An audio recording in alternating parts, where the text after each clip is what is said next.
Les sûr, il plans connaît qui ses brûlent, plans comme et si tout, machin. Et puis... et il te sort pour dire que c'est possible. C'est ça, en fait.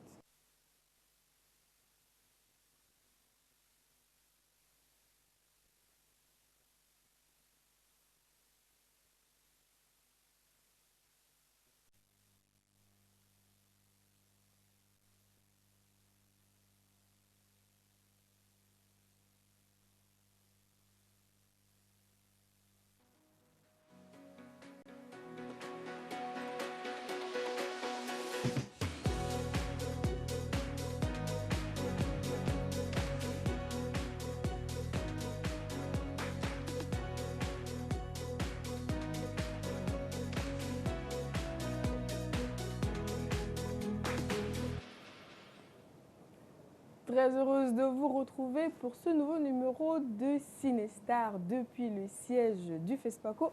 Je vous souhaite bien le bonjour. J'espère que tout le monde se porte bien, que la journée a bien démarré et que vous passez un agréable moment en compagnie des programmes de BF1, mais surtout que vous prenez le temps de profiter du FESPACO, puisque jusqu'à la fin de cette semaine, on a la chance d'avoir dans la capitale Afrique du Burkina Faso pas mal de films en programme. On espère que vous allez aller dans les salles de spectacle, que vous allez voir les films. Pourquoi pas vous rendre dans les différentes rues marchandes, venir au MICA, rencontrer les professionnels, échanger avec eux. C'est très important. Allez-y, faites le déplacement. Si c'est la première fois, tentez le coup. Vous allez vous rendre compte que c'est intéressant et qui sait, peut-être que vous allez être piqué par le virus du FESPACO et que vous allez devenir un inconditionnel comme l'invité que je reçois pour ce numéro de Cinestar. C'est un invité assez spécial parce qu'il est un père pour moi. Il est un homme dont c'est difficile de situer, de fixer la nationalité. On va juste dire que c'est un Africain, citoyen du monde, homme multicasquette. Il est dans l'humour, il est maître de cérémonie, il est présentateur télé, il est producteur, il est metteur en scène et j'en passe et des meilleurs. J'ai le plaisir d'avoir pour vous aujourd'hui sur ce plateau Marshall Zongo. Bonjour. Bonjour ma fille. Comment ça va mon papa? Ça va très bien, je suis très heureuse de te retrouver. Merci, moi aussi. Alors ce FESPACO, il a commencé bien? Oui, super bien, super bien. Moi, j'étais sûr que ça allait bien se passer. Voilà, donc je suis arrivé 2 jours avant, comme d'habitude. On était à la cérémonie d'ouverture. C'était super avec un beau spectacle. Et depuis, on traîne dans la cour du FESPACO, dans la rue de Ouaga. Et ça va. Mais en même temps, toi, Ouaga, c'est chez toi. Donc voilà, tu ne découvres pas. Non, Et je me demande même si tu ne connais pas Ouaga mieux que moi. Oh bon, ça reste à voir. ça reste à voir. C'est possible, hein? Ouais. Le premier FESPACO de mon papa, c'était quand? Je pense que le premier FESPACO, c'était en 2013. On est en 2023, ça fait 10 ans. Ouais, ça fait 10 ans. Ok. Je vivais à Bamako et je suis venu à Ouaga pour un spectacle. Et je vois la pub du FESPACO partout. Je n'étais jamais venu au FESPACO. Et je me suis dit, tiens, bon, cette fois-ci, il faut que je vois de quoi il s'agit véritablement. Et j'ai dit non. Je découvre le FESPACO, j'ai dit non, c'est une aberration, je suis amendé, quoi. C'est un péché que je n'ai pas... Comment ça se fait que ce soit seulement maintenant? Que ce soit seulement maintenant que je découvre ça. Oui. Et depuis ce temps-là, je suis là chaque fois. À chaque édition, il est présent. Voilà. Volontairement, hein, c'est plus accidentel. Non, c'est plus accidentel, c'est volontaire. Les premières éditions où je suis venu en tant que consommateur pour participer au panel, pour rencontrer des gens, pour regarder des films, pour m'africaniser véritablement au niveau cinéma. Parce que tout jeune, on a tous été bercés par ces films-là qui sont venus d'ailleurs. Donc, on connaît le nom des acteurs, qu'on ne sait même pas c'est qui. Et voilà, on dit à ton enfant, c'est quoi ton héros? Il te dit Batman. Ouais. Batman, c'est qui? Il vient de quelle région? On ne sait même pas c'est quoi. Et moi, je me suis dit, tiens, c'était une occasion pour que je me rapproche davantage du cinéma africain. Ok. Voilà. Et depuis, je suis là. Et après, j'ai trouvé la façon d'officialiser mon arrivée. Et depuis, je suis là aussi. Depuis, on va dire quoi? C'est depuis 3 éditions que le journal du FESPACO existe, non? Oui, depuis 3 éditions. 3 ou 4 éditions, je ne sais plus. Exactement, mais voilà. Oui. Et comment? Parce que je sais qu'avant, tu faisais le Zougnal, il faut le dire bien, de Zongo à Bamako. Avant, effectivement, je faisais le Zougnal de Zongo. C'est une chaîne malienne, une chaîne panafricaine. Une capsule de 13 minutes, une fois par semaine. Et quand je découvre le FESPACO, je me dis, tiens, pourquoi ne pas penser une version FESPACO? Parce que je vois plein de gens qui viennent, des cinéastes qui viennent, des comédiens, des réalisateurs, des jeunes producteurs. Et je me dis, le projet peut donner une visibilité à tous ces jeunes qui viennent, à tous ces cinéastes qui viennent, qui ont envie de réaliser qu'ils sont là et qui, après, en rentrant chez eux, peuvent montrer quelque chose pour dire, oui, j'étais là, la preuve, voici une petite vidéo, quelque chose. Et on a lancé la première édition et ça a été un succès. Donc, tu m'étonnes que c'est un succès. jusqu'aujourd'hui, on se promène dans les rues du FESPACO. Je vais appeler ça comme ça, dans les rues du FESPACO. On taquine les gens, on leur demande qu'est-ce qu'ils font au FESPACO. Et ça nous permet à nous aussi de rencontrer des gens formidables parce qu'au FESPACO, on a des gens formidables qui viennent. On a des artistes extraordinaires, des talents qui viennent de partout. Et dans le même espace, c'est comme si on est à la Cannes. La Coupe d'Afrique du cinéma, c'est le FESPACO. C'est ça. Tu ne peux pas être acteur du cinéma, que tu sois devant ou derrière la caméra et ne pas être là. Non. Justement, c'est vrai que toi, tu fais partie de cet univers du cinéma puisque tu es acteur de cinéma, on va le dire comme ça. Tu es acteur comédien, les arts de la scène, ça te connaît, multicasquette. Aujourd'hui, de ta posture, quelle appréciation tu fais du cinéma africain? Moi, je pense qu'objectivement, le cinéma africain progresse. Le cinéma africain progresse. Le cinéma africain commence davantage à parler aux Africains et à parler pour les Africains. Parce qu'il fut un temps, le cinéma africain parlait pour les gens qui finançaient le cinéma. J'ai même appris dans les coulisses que ceux qui donnaient le financement orientaient les gens, il faut parler de tel sujet, il faut parler de tel sujet. Ça veut dire qu'il n'y avait pas d'autonomie véritable. Mais aujourd'hui, il y a beaucoup de projets révolutionnaires. On ne peut pas faire du cinéma en tant qu'Africain et puis ne pas soulever les problèmes africains, ne pas avoir le regard de chaque Africain, ne pas parler pour les Africains en général. Et aujourd'hui, ça se fait. Donc en fait, si je t'entends bien, pour toi, artiste, que ce soit dans le cinéma ou dans autre chose, africain est nécessairement engagé pour la cause de l'Afrique. Il faut, ça c'est pas un débat, on est africain. La première préoccupation, le premier environnement, le premier sujet, c'est l'Afrique. Voilà. Et les sujets, il y en a tellement ici que c'est à travers ce que nous faisons ici que nous devons faire connaître ce que nous sommes aux autres. Les films chinois n'ont jamais parlé des réalités africaines. Ah, c'est clair. Les films français ne le feront jamais. C'est ça. Donc c'est les Africains qui ont le devoir, même l'obligation, de traiter les sujets africains, de faire connaître l'Afrique avec un regard africain. Justement, faire connaître l'Afrique. Quelle Afrique? Parce que souvent, on a l'impression que pendant longtemps, on a présenté l'Afrique pauvre, miséreuse et autres. Aujourd'hui, on a quand même l'impression qu'on dépeint un tableau trop rose de l'Afrique aussi. Quelle Afrique est-ce que le cinéma africain doit transmettre? Toute cette Afrique-là, cette Afrique qui danse, qui chante, qui pleure, cette Afrique qui s'assume, cette Afrique qui avance, cette Afrique qui fait des efforts aussi. Voilà, nous sommes au FESPACO ici, pendant que dans certains endroits, on dit que le Burkina est zone rouge. Exactement. Si nous ne venons pas ici pour dire qu'il y a la vie au Burkina, le FESPACO permet qu'on se rencontre, quelque chose se passe, qui va le faire? Ce n'est pas ceux qui sont en train de vouloir faire croire qu'on est en zone rouge qui vont le faire. C'est impossible. Et c'est pour ça que moi je dis souvent aux gens, il faut que les Africains réfléchissent pour encourager nos médias, pour que quand on est en Côte d'Ivoire, qu'on veut savoir ce qui se passe au Burkina, qu'on ne soit pas obligé de regarder une chaîne qui n'est ni burkinabé, ni ivoirienne, mais qui est même hors du continent. Non. Ouais, donc on a ce défi-là à relever. Donc les Africains ont l'obligation, les cinéastes africains ont l'obligation de vendre l'Afrique. Les chanteurs africains ont l'obligation de vendre l'Afrique. Une Afrique dans toute sa diversité. Elle pleure, elle danse, elle s'assume, elle rit. Voilà, elle vit. C'est vrai que l'Afrique vit, que le cinéma africain vit, de ce que tu as dit. Mais aujourd'hui, le cinéma africain, on va le dire très clairement, on rivalise avec le reste du monde. Et dans le reste du monde, on commence à consommer différemment le cinéma. On le consomme certes dans la salle du ciné, mais on les consomme également en ligne, en streaming. Est-ce que tu as le sentiment qu'on arrive à suivre? Je pense qu'on n'y est pas encore totalement, mais on va aller. Parce que j'ai un ami pour qui j'ai beaucoup de respect, qui est dans la musique, qui s'appelle Assalfo, que nous connaissons tous, qui a dit on ne peut pas faire une compétition avec quelqu'un qui est déjà sur la ligne d'arrivée. Voilà. C'est sûr. Eux, ils sont sur la ligne d'arrivée. Ok. Et nous, on prend Non, le au départ départ. maintenant. Voilà. Ok. Donc, qui nous permettent d'aller à notre rythme, qui ne nous imposent pas d'aller à leur rythme. Non. Nous, on va à notre rythme avec les moyens qu'on a autour de nous. Et c'est sûr qu'on va y arriver. Et nous, notre défi, à mon sens, aujourd'hui ici, c'est de véritablement créer un marché africain du cinéma chez nous. Marché africain du cinéma. Il faut créer un marché africain du cinéma. Il faut que nos films, là, quand ils sortent, ce ne soit pas seulement pour que ce soit diffusé. Il faut qu'on ne soit pas préoccupé par la diffusion en Europe. Non. Parce que les Européens, quand ils font leurs films, la première cible qui vit, ce n'est pas les Africains. Ouais, c'est clair. Donc, nous aussi, quand on fait nos films, il faut qu'il y ait un marché africain. Donc, il faut qu'il y ait des salles de cinéma. Voilà. Ce n'est pas les cinéastes qui vont créer les salles. Bah non. Il faut que nos États mettent en place des salles pour qu'il y ait des espaces de diffusion.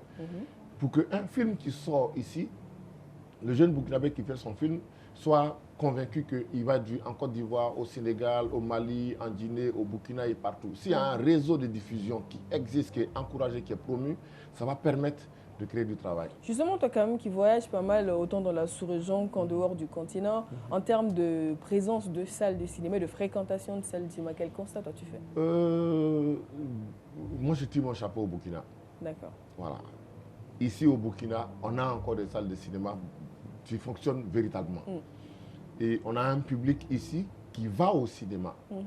Parce qu'il y a des films produits ici par des acteurs burkinabés et qui parlent des réalités d'ici. Et qui refusent du monde en salle. Qui refusent du monde en salle. Le Burkina a réussi à relever ce défi-là. Mais dans les autres pays comme la Côte d'Ivoire, c'est pas encore véritablement ça. En Côte d'Ivoire, beaucoup de salles sont devenues des églises. Donc ça, c'est un gros problème déjà. Voilà. Il fut un temps, c'est comme si maintenant, allons dans les vidéoclubs, allons dans autre chose, nous n'allons pas en salle. Il faut qu'on aille en salle de cinéma pour aller voir nos films, nos productions. Mais je suis quand même curieuse de savoir, selon toi, qu'est-ce qui amène ça? Parce que moi, je veux dire, si normalement la salle, elle a du contenu, parce que le contenu se fait, les acteurs font du cinéma, pourquoi les salles ferment s'il y a de la création et il y a une envie de consommer? Ou est-ce que cette envie de consommer, le cinéma africain existe en vrai ou pas? Moi, je pense que c'est ça qu'il faut entretenir. Il faut entretenir cette envie de consommer le cinéma africain. C'est bien. On sait que nous sommes des pays colonisés, donc on est obligé de consommer ce qui vient du pays du colon et tout, avec tout ce qui se fait, qui est très beau, qui est bien peaufiné et tout. Mais ce n'est pas pour nous. Voilà. Donc on respecte ça. Mais il faut que nous-mêmes on comprenne que ce que nous arrivons à fabriquer avec nos petits moyens là, c'est nous qui devons encourager ça pour qu'un jour, ça puisse avoir la chance de devenir ce que nous apprécions qui viennent chez les autres. Voilà. C'est vrai, on a tous regardé Titanic et tout. C'est obligé, on le fait. Pour s'inspirer. Des classiques à un moment donné aussi. Voilà. Mais il faut aussi qu'on ait cet orgueil-là pour se dire que vraiment, on consomme ici. Aussi, on veut bien consommer, il faut aussi qu'on fasse l'effort de bien faire ça. De donner envie de consommer aussi. Envie de consommer. On a de bons acteurs, on a de bons réalisateurs. Il faut que nos États, il faut que les financements soient, ça quitte ici. Il faut qu'au fur et à mesure, on ait des mécènes qui se disent, je peux financer un film, je peux accompagner un projet de film. Tant qu'on va tendre la main, tant que quelqu'un va avoir son projet de film, qui va rêver d'avoir un financement qui vient d'Europe, le problème commence là déjà. Jeune réalisateur burkinabé qui a son film, s'il est conscient qu'ici, il peut trouver du financement, il va faire quelque chose qui concerne les gens d'ici. Parce que celui qui finance le film, il a envie de se retrouver dans le message que tu diffuses. C'est clair. Voilà. Et ici, on a du public qui consomme. On a du public dans toutes nos villes, dans toutes nos provinces, dans tous nos villages. Les gens ils comprennent mieux ce que nous disons, notre façon de dire les choses. Ils se reconnaissent. Ils se reconnaissent dedans. Donc, ça veut dire que si on se focalise dessus, qu'on ne se dit pas que forcément il faut copier. Aujourd'hui, nos frères nigérians nous ont montré, ça se fait. Absolument. Ça se fait. Et justement, maintenant que tu prends l'exemple nigérien, est-ce que c'est l'État qui fait bouger les choses? Parce qu'à un moment donné, il y a longtemps qu'on crie à nos États de faire quelque chose. Mais si ça ne bouge pas et que ça n'arrive pas, est-ce qu'il ne faut pas trouver une autre approche, une autre technique pour que peut-être le privé finance le cinéma? Parce que je n'ai pas l'impression que ça semble un secteur de financement qui intéresse les businessmen. Mais ça devrait. Ça devrait intéresser le privé, ça devrait, c'est ça. Parce que l'État a l'obligation de créer des règles, de régulariser les choses, de créer les canaux, il faut que ce soit comme si les principes et tout. L'État aussi doit apporter quelque chose, mais nous tous ne soyons pas que consommateurs. Voilà. On a dans nos pays des gens qui ont, vraiment je pèse mes mots, qui ont les moyens et qui peuvent accompagner des projets. Ça. Je pense que c'est le moment de le faire. C'est le moment de le faire. On voit certains de nos aînés, nos compatriotes, qui construisent des grands hôtels, qui construisent des grands édifices, qui construisent. Oui, c'est bien, c'est beau. On peut aussi accompagner des projets de films. C'est ça. Voilà. Mais on peut mettre, en tant que financier, tu dis, bon, moi je vais accompagner, mais je vais accompagner des films comme si. Ah oui. Voilà. Parce que quand c'est toi qui sors les sous, tu mets tes règles. Voilà. Et les gens, ça va fonctionner parce que ceux qui donnent le financement, qui sont ailleurs, ils mettent des règles. Exactement. Et on est obligé de s'accommoder aux règles pour avoir le financement. Donc si le financement est interne, celui qui met le financement, s'il est privé, lui aussi peut mettre ses règles. Pourvu que ça crée du travail. Parce qu'un film, un long métrage, c'est du travail. C'est une équipe de production, c'est des comédiens, c'est des techniciens, c'est des gens qui vivent de ce métier-là que ça fait travailler. C'est clair. Et au bout, c'est des propositions, des solutions qu'on donne dans les créations. Quand tu veux regarder un film, tu sors avec quelque chose qui te touche, qui t'instruit, qui te formate, qui te forme même à la vie. Voilà. Donc, on peut le faire. On peut le faire. Il ne faut pas qu'on se dise que les financements doivent forcément quitter de l'autre côté. Non. On dit la main qui donne, ordonne. Exactement. Voilà. Alors, ça tombe bien que tu parles tantôt des métiers du cinéma, parce que oui, très clairement, c'est une longue chaîne qui, en Afrique, il faut le reconnaître, demande encore à être développée. Il y a des maillons qui sont encore à l'étape, j'ai envie de dire, embryonnaire. Toi qui es dans le cinéma, qui est dans la musique, qui est dans l'humour, enfin, tu es un peu qui est partout. Pour revenir au cinéma, pour le moment, tu es comédien, acteur. Est-ce qu'il y a d'autres casquettes que tu portes ou que tu envisages porter dans les métiers du cinéma? La réalisation. D'accord. La réalisation me passionne. Je suis beaucoup les travaux de beaucoup de réalisateurs. Et moi, je me forme à travers ça. Je vois les gens travailler, je vois du début jusqu'à la fin. Les douleurs qu'il y a dedans, tous les coups qu'on prend dedans. Mais je pense que ça permet de s'exprimer, de s'extérioriser, de donner son regard. Parce qu'on dit une œuvre d'art est un coin du monde vu à travers un tempérament. Ça veut dire que le même sujet peut être vu comme ça et comme ci. Moi, j'aime beaucoup la réalisation. Je suis passionné d'écriture. Mais on ne peut pas être partout à la fois. Ah oui, c'est clair. Donc c'est pour ça qu'on commence par être acteur, on est sur la scène et ça permet. Parce que quand tu es sur la scène, il y a d'autres qui te filment, il y a d'autres qui te font le son, il y a d'autres qui mettent la lumière. Ça te permet d'être en contact avec eux. Et au fur et à mesure, l'autonomisation, le besoin d'autonomisation te dit, j'ai envie de faire un projet. Et moi, c'est pour ça que je suis très content quand je viens à Ouaga, parce que je trouve de jeunes réalisateurs. De jeunes, quand je dis jeunes, mais je pèse mes mots, de jeunes réalisateurs qui sont à leur 3e projet, qui sont à leur 4e projet, qui n'ont pas grand moyen, mais qui font avec. C'est ça. Qui font avec. Et c'est comme ça, c'est ça qui m'a poussé, moi, il y a des années en arrière, à aller en Allemagne pour aller apprendre le cinéma du petit moyen. Un petit budget. Petit budget. Oui. Parce que ce qu'on peut faire avec tout un arsenal extraordinaire de matériel, on peut essayer de le faire avec même un téléphone. Oui. Déjà, même un téléphone. Et aujourd'hui, la technologie nous permet ça. C'est pas obligatoirement quand c'est tout ce... Parce que c'est le message qui sort, c'est les images qui sortent dedans que les gens retiennent. Voilà.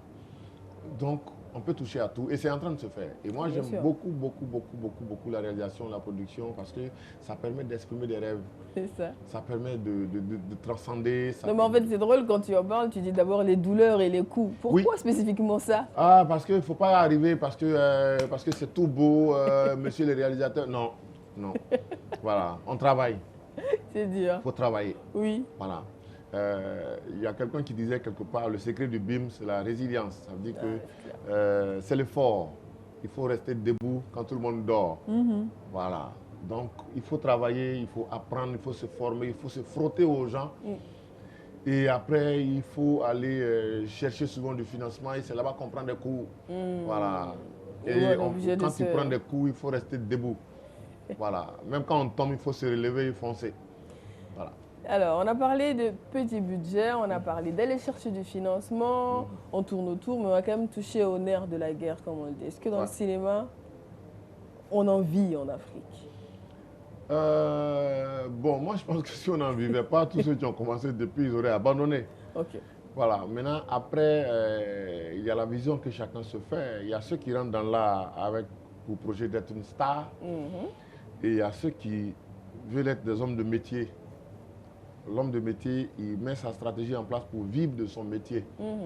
Voilà. Et puis la star, ça soit pour attendre l'explosion, tu vois, le miracle qui va se produire dans sa vie, ce qui arrive une fois sur 100. Voilà. Et donc moi, je pense qu'aujourd'hui, les gens vivent de ce métier-là. Même si ce n'est pas encore véritablement ça, surtout pour les acteurs. Parce que ce qu'on entend souvent, on dit le film a coûté, c'est un gros projet, le film a coûté 500 millions et tu as envie de savoir l'acteur qui a été payé le plus cher, c'est combien. Et souvent, voilà, il y a quelque chose à revoir, quoi. Donc je dis souvent à nos aînés là, le budget là, quand vous prenez là, c'est en fonction de quoi? C'est peut-être le matériel. Bon, attends, mais ce n'est pas le matériel qui joue, hein, c'est les acteurs qui jouent. Parce que quand vous êtes acteur principal d'un film, c'est quelque chose aussi, quoi. Et c'est ça, tous les grands acteurs que nous voyons ailleurs, qui nous inspirent, qui portent les gros projets sur leurs épaules, c'est des gens qui vivent de ça pleinement. Parce que c'est vrai que l'acteur quand même porte tout le film à l'arrivée, hein, parce que pour le public, c'est surtout l'acteur. Pour le public, c'est l'acteur. Oui, exactement. Il y en a qui n'ont pas forcément conscience de toute l'équipe derrière. Par exemple, là, nous, on est deux, on nous voit à deux, mais il y a toute une équipe au soleil qui travaille, qui gère les câbles, qui gère la lumière, le son et tout cela pour que nous, on soit visibles. Donc oui, on ne se rend pas compte. Donc toi, tu estimes que pour la personne qui est le visage... Parce qu'en fait, après tout, c'est l'image qu'on vend. C'est ça.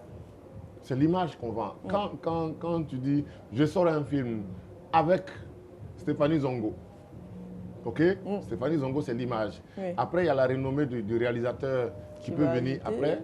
Mais quand c'est un jeune réalisateur qui n'est pas assez connu, il s'appuie sur l'image de Stéphanie Zongo, qui est une actrice connue. Voilà, donc ça dit que c'est important. Exactement. C'est important d'entretenir l'image, c'est important que les gens se soucient que quand on utilise un acteur, qu'il y a du budget. Quelqu'un dit ici qu'on a besoin, le cinéma africain a besoin de créer un star system pour le porter.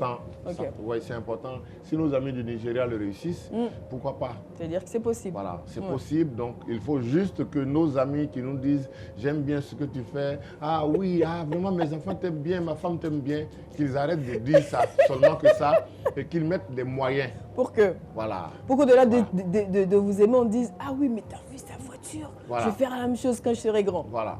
Et parce que quand tu es un artiste aussi, il ne faut pas oublier le rêve que tu entretiens. Exactement. Tu entretiens un rêve parce que les gens ne vont pas voir Zongo pendant 20, 25, 30 ans, dire oui, mon enfance, après mon adolescence, aujourd'hui je suis adulte, je te suis. Et après tu vas voir, mais bon, depuis tout ce temps-là, il est à quel niveau et il y a un souci. Non. C'est clair, exactement. Ouais. Donc, il faut que, je dis toujours, quand il y a du budget, il faut qu'on paye bien les acteurs. N'empêche qu'en tant qu'acteur, tu peux te proposer, tu peux donner un coup de main à un réalisateur pour booster qui fait un projet, pour booster, sans être véritablement exigeant sur les sous. Mais quand il y en a, il faut bien payer. C'est important. Donc il faut faire le travail de tous les côtés. Voilà. On arrive lentement et sûrement à la fin de notre entretien, mais on ne va pas se quitter sans quand même toucher le programme de Zongo pour ce FESPACO. Ah, pour ce FESPACO, comme d'habitude, on se promène, on dérange les gens avec le journal de FESPACO.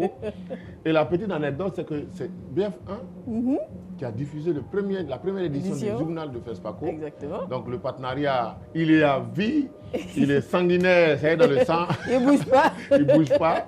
Donc on est toujours à la maison. Donc cette année encore, on fait le journal du FESPACO. D'accord.